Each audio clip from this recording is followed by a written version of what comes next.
What's going on, guys? Welcome back to the channel, or welcome if it's your first time here. It's been estimated that your local supermarket has a 3-day food supply on hand, meaning that if the trucks stopped running, stopped delivering that food, that supermarket would have enough food on hand to supply your community for 3 days. However, we all know that when any type of disaster happens or there's a threat of a disaster happening, there's news coming that something's going to happen, that people will run out and stock up.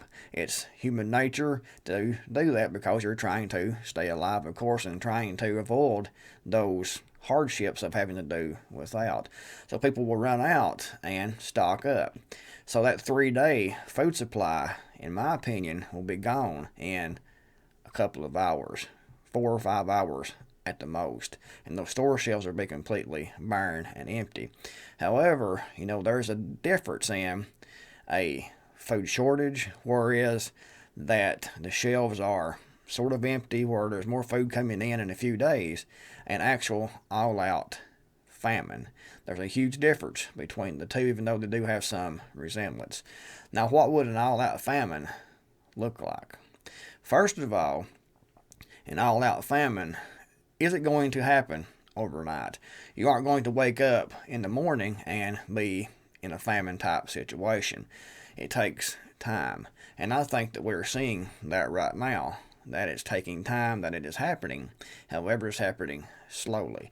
It will happen slowly and in different locations at different times. However, when you get to getting closer and closer to the point of all-out famine, then it will be much quicker. And it could feel like overnight. However, it won't happen overnight. It will happen because of situations, because of decisions that was made months or maybe even a couple of years before the actual famine hits. Now, guys, I'm not saying that we're going to be in an all-out famine here in the U.S. It's definitely a possibility. There's been famines before around the world, and no doubt it will happen again. We're seeing some food shortages now where the shelves are empty, where certain food items are getting more difficult to get, and where the cost of those food items are going up.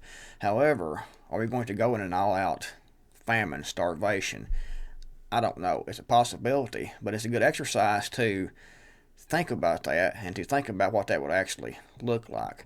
So what would that actually look like?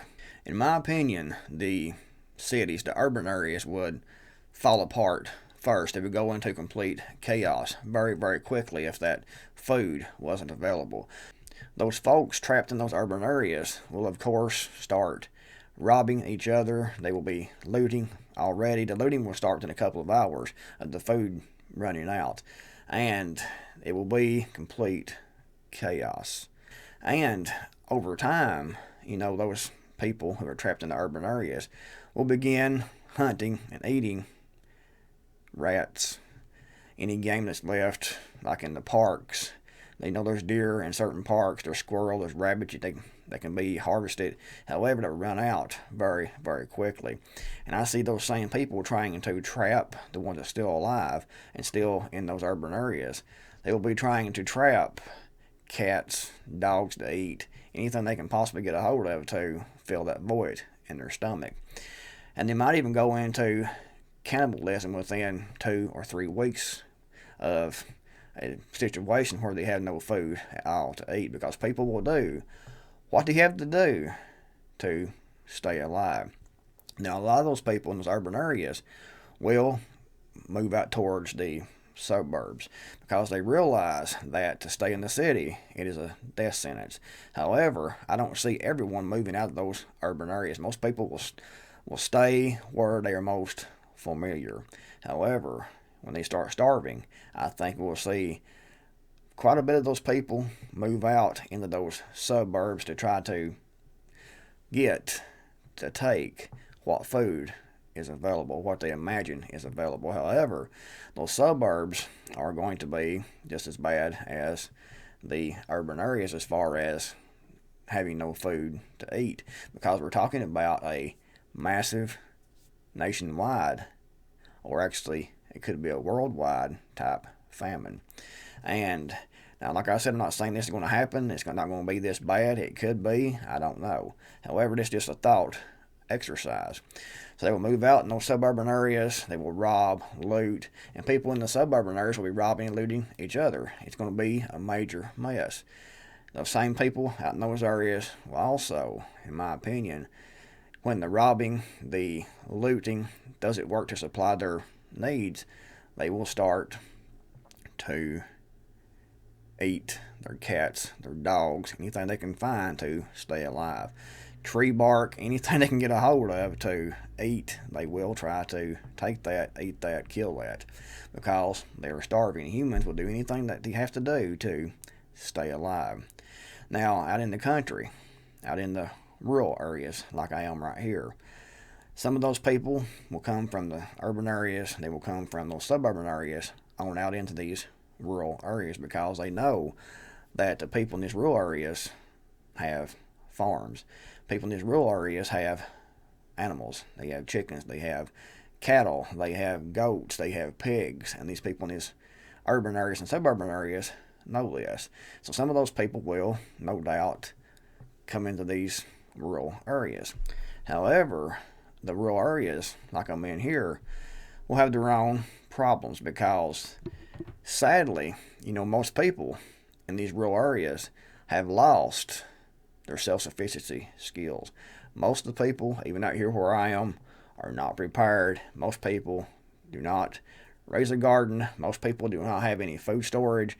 Most people do not have any chickens, hogs, domesticated rabbits. They don't have anything out in this area if you look at the majority. Sure, some do, and we're better able to survive here than you would be in a urban area simply because they are fewer people. And we have more space here to hunt, to actually grow things. However, like I said, most people don't do that anymore. They're reliant on the system, they're reliant on that grocery store. And let that food stop coming, let that famine happen, and it will break down quicker in those urban areas. However, out here in these rural areas, it's going to break down also. And we would definitely see natives in these rural areas, plus the people from those urban areas and suburban areas that come in, stealing, trying to steal anything they can get their hands on to hopefully barter for some food. They'll be trying to steal food. They might even do things like try to kidnap someone, try to kidnap your wife, your kids, your mother, your father, your brother, whoever, if they think you have something to barter for that person's safe return. So you have a lot of different people who are unprepared and trying to get a hold of any food that's left in this major famine. So kidnapping for ransom and trying to trade, it's not going to be kidnap and hope to get $1 million. It's going to be kidnap to hopefully barter that kidnapped person and barter that safe return of that person for a dozen of eggs if you have chickens, for example, or if you think you have any type of food they can take. Also, home invasions would definitely increase, especially if you're known to have food. Home invasions will definitely be on the increase, and these home invasions, in my opinion, will be done by several people, perhaps gangs of people trying to invade these homes, these areas, for food. If you have a farm, you're going to be a target. If you have a small homestead, you're going to be a target, especially if you're out by yourself without anyone else to help. If your neighbors can come in together and you can help each other secure your area and actually help each other grow food, that's a great situation to be in. However, it should be noted that you will definitely be a target of invaders, of home invaders, of people trying to steal, people trying to kidnap to get a hold of any food items that they have, that you might have. And even out here in these rural areas, people could resort to things like cannibalism and eating their cats and dogs. However, I don't see that being as big a problem here as in these urban areas because we have more land mass, we have more open territory, and we have less people. We have rivers, we have lakes, we have forest to hunt. However, if everyone is hunting, that food, that wild food source will no doubt dry up. So the quicker people can pull together in these rural areas and start growing their own food and protecting their own areas, the better. However, if that doesn't happen and a famine goes on for months, that even people in these rural areas will start eating their pets, their cats, their dogs, whatever they have left that is still alive, they will eat. And they might even start eating each other. Cannibalism. It's happened before, and like I said, people will do anything to stay alive. That survival instinct will kick in, and people will do what's necessary to stay alive, to feed themselves, and to feed their children. And the longer it goes on, the worse things will get. Now, I'm not saying that this is going to happen. However, it's a good thought exercise to think about what you would do, how you would organize your community. Do you have a sufficient supply of vegetable seeds, for example, to branch out to help your neighbors and to work together to form a community where you work a communal garden areas, where you raise domestic animals together, where you have mutual protection of each other in your community? Can that happen? Can you do that where you are? Are you set up? Have you thought about that? Have you talked to your neighbors? The quicker you can organize and get together and start those communal gardens, to start raising that livestock together, to start protecting your community, the better. And the sooner, the less likelihood that these more severe outcomes will happen, during a famine. But guys, like I said, this is just a thought experiment.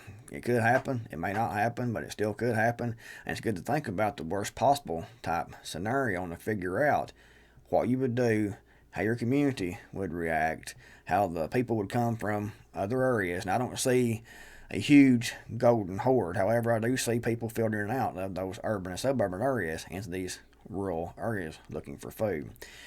Know what you think in the comments below, guys. If you enjoyed the video, if you did, give it a big thumbs up. If you didn't, give it a big thumbs up also. Thanks for watching, everyone. I'm the Creekmore. I'm out of here, and I'll see you all in the next video, hopefully.